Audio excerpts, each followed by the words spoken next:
and then investigador, and then put her to jail and file a case against her. I was able to be a part of standing up, not just fighting for our own rights as investors, but also to fight for the rights of those who bought the property, those who were banking on their security because they were hoping to live on those apartments and pass it on to their children. And for a lot of Pinoys, for them it's security.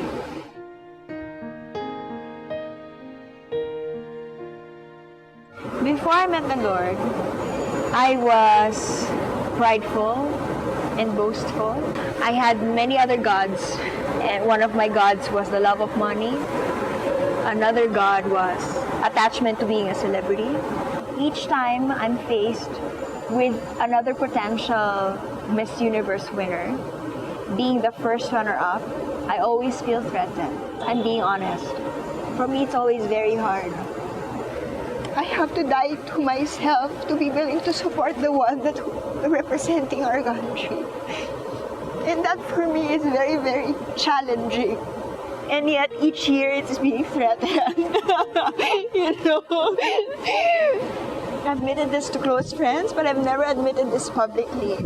I'm always afraid every year, but really by the grace of God and not of my own. Where I always given the chance to face this fear and support the one who is representing our country in order for our country to win. And my prayer every year is that God's will happen to this girl.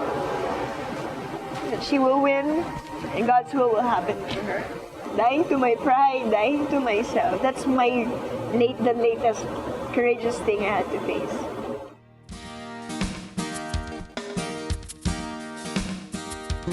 For anybody watching this video, is that we will all learn how to face our fears.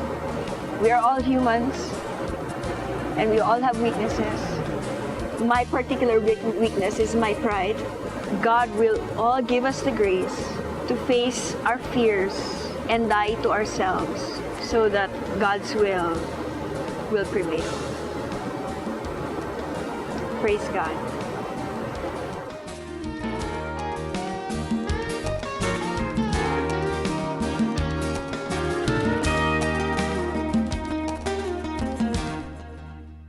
Can you tell somebody beside you, fear is normal? There is nothing abnormal. In fact, I'm going to shock you by telling you this, that God gave you fear. Fear protects you from danger. I mean, how many of you are afraid of snakes? Raise your hand. Thank you. You're normal.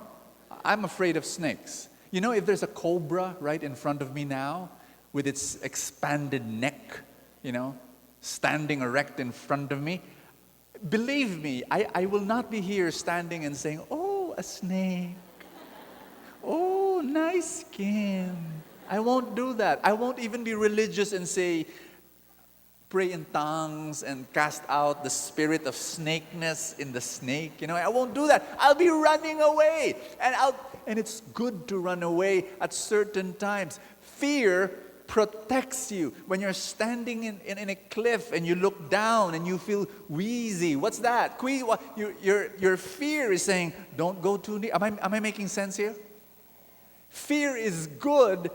God gave you fear to protect you from danger, but, everybody say, but, if fear becomes overwhelming, if fear becomes the biggest thing in your life, it will control your life, and then fear will not only take you out of danger, fear will not only take you out of death, fear will not only take you out of destruction, fear will take you out of your dreams.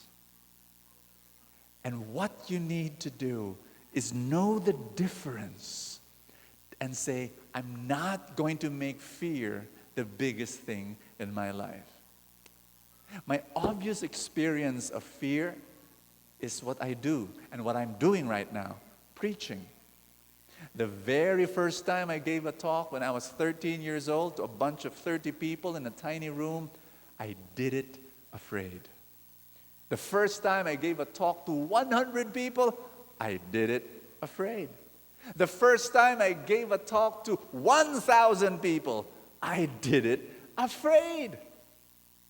When I was 16 years old, for the very first time, I gave a talk at the Araneta Coliseum in front of 10,000 people. Believe me, I did it afraid. I remember that day. I was standing behind the stage, 16 years old, wondering to myself, what am I doing here? Why did I say yes to this invitation? I looked at the crowd. My gosh, they're like ants. Oh no, it did not help that I was a 16-year-old malnourished looking refugee that had pimples on his face. I had dandruff problems. I had body odor problems. It was those awkward teenage years where your arms were longer than supposed to be, and you're grotesque in some way. And I was wearing terrible clothes, and I was just telling myself, why am I here? My knees were shaking. My heart was pounding so loudly in my chest. I wanted to ask the people beside me, don't mind, they're not drums. You don't hear them. I wondered whether they heard my heart pounding. I was afraid. But I stepped on stage. And you know what really, really helped me? Every time I did that, stepping on stage, I told myself, why am I afraid? What am I afraid of? That people will laugh at me? People will ridicule me. People will say, boo, boo. He doesn't know what he's saying. Oh, look, terrible grammar. Or look, mismatched clothes. Or look at, I said, what am I afraid of? I made a decision. I'm going to step on stage and I'm going to love people. I'm going to love people. I'm going to love you. Every time I come on stage, I'll say, I'm going to love these people. I don't care if people will laugh at me. I don't care if people will throw tomatoes at me. I don't care. I'll just love people. And you know what? What happens is that I stand on stage with courage. I do it afraid. And my word to you is this. Are you listening to me? The way to do it is to make your love bigger than your fear. And when your love is bigger than your fear, you will be able to be courageous. It was not the last time I felt fear. The first time I spoke to a room full of executives, I did it afraid. The first time I gave a talk to a room full of judges, I did it afraid. Oh my gosh, you should have seen those judges. They did not smile. They looked so serious. The whole talk, it's like they were judging me. Even when I said a joke, you know how they laughed? I'll say a joke, I'll say the punchline, I thought it was really good, and they laugh this way. And then I reserve for this really, really nice joke, and I really thought that it will bring the house down, and I said a joke, and you know how they laugh? I did it afraid. I did it afraid the first time I gave a talk to bishops and priests, a room full of them. And I was telling myself, the whole night, the night before the talk, I did not sleep. I was lying down in bed, my eyes all awake, looking at the ceiling. What am I doing? What am I giving? Everything that I'll say tomorrow are stuff that they already know. They've studied for 8 to 12 years. What am I doing? That day when I stood in front of those bishops and priests, I said, fathers, bishops, you know everything that I'm going to say. I mean, whatever I'm going to say, you know.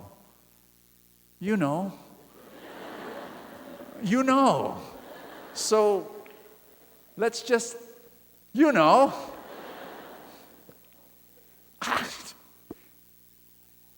But I gave the talk and I did it afraid. And I remember after that talk, there was this long line of priests and bishops in front of me wanting to be prayed for. I think I was 21. I don't know how old I was, but I would pray over these men, and these priests would tell me their sins before I pray for them. Please, Brother Bo, pray. I'm falling into pornography, and I pray for them, and they would hug. They would be weeping. I did it afraid. And it was a wonderful experience. I really want to share this to you, that if you feel stuck right now, if you feel like you're not moving in a particular area of your life, like you're in a quicksand, you're not moving forward, I'll tell you why. Because there's fear. And you've made the fear a wall and not a way. Friend, there is a way. Fear is only a door. You've got to go through that door. You don't have to get rid of the fear. You don't. You just do the right thing and do it anyway. Tell somebody beside you, do it afraid. I believe this, that courage is the basic ingredient for all virtues. I really believe that. You cannot be loving, you cannot be honest, you cannot be faithful, you cannot be loyal, you cannot follow God if you are not courageous.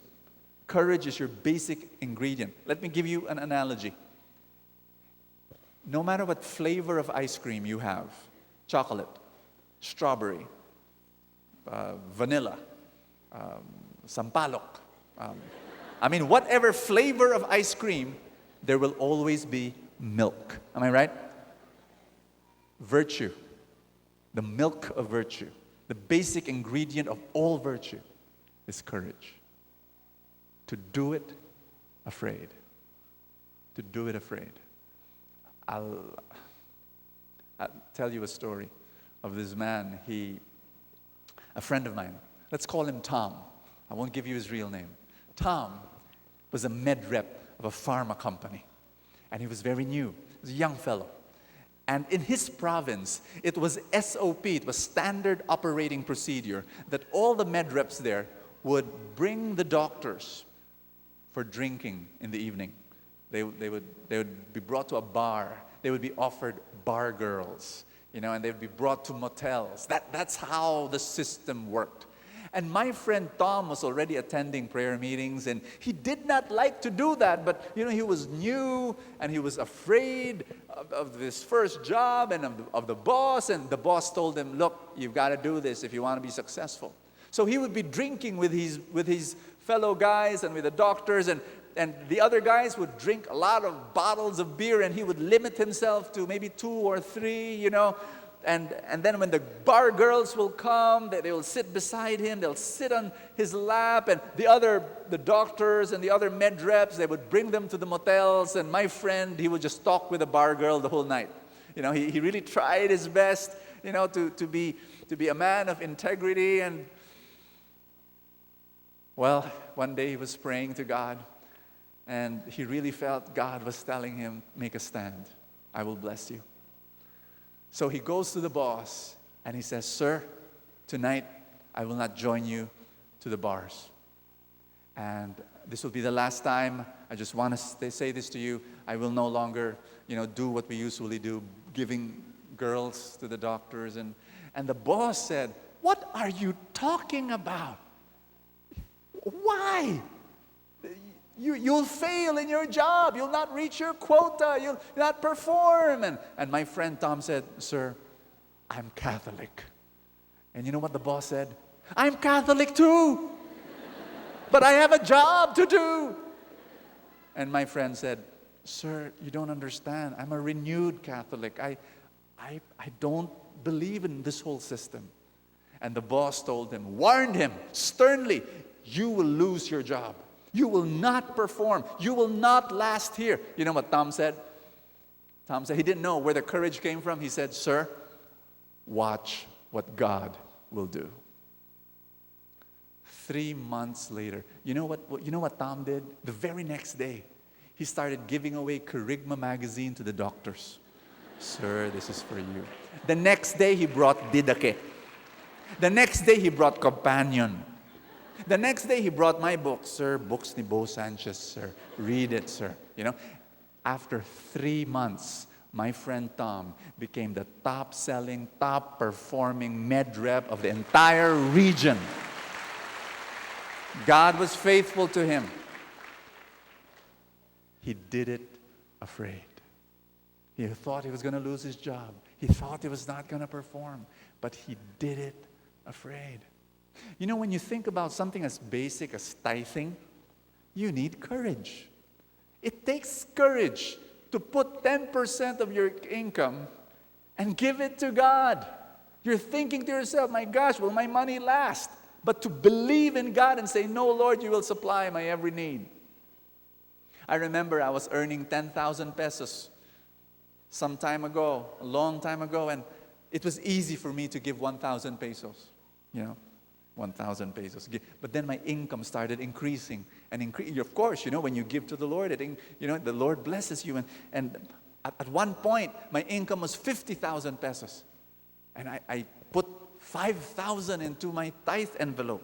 And as I was putting it, it was more difficult. I never gave 5,000 pesos before. My gosh. Is it really in the Bible? 10%? You know what? And I did it afraid, And I would give more than my tithes. I really felt the Lord was telling me, no, give more than 10. Give more. And God began to bless me some more. And when it reached 100,000, I was putting 10,000. My gosh, 10,000. I'm giving 10,000, I did it afraid. Am I making sense here?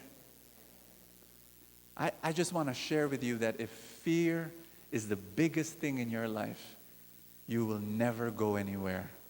Your career will not move. Your family life will be stuck.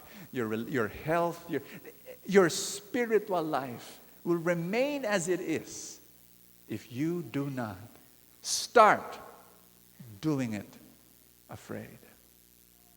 I'll tell you one last story. May I? This is a story I shared to you, maybe 2 years ago, and I love sharing this story. I write about it, but it's my favorite story when it comes to courage. I was 16 years old when I won a Bible quiz on TV. And you know what the prize was? A trip to Jerusalem. No, not the chairs that are in a circular formation, where you No. For non-Filipinos, you don't understand, of course, because Filipinos call musical chairs trip to Jerusalem. I don't know why, but that's what we call it. And no, it was really a trip to Israel. And I was 16 years old, and I was going to travel all by myself in 41 days to Israel and to 20 cities all over Europe. And I was afraid. And my mother, she told me, Bo, you have very little money. I'm going to put your dollars in your socks. And she sewed a little patch in the fold of my socks. And she said, Bo, you have very little money. Do not go to hotels.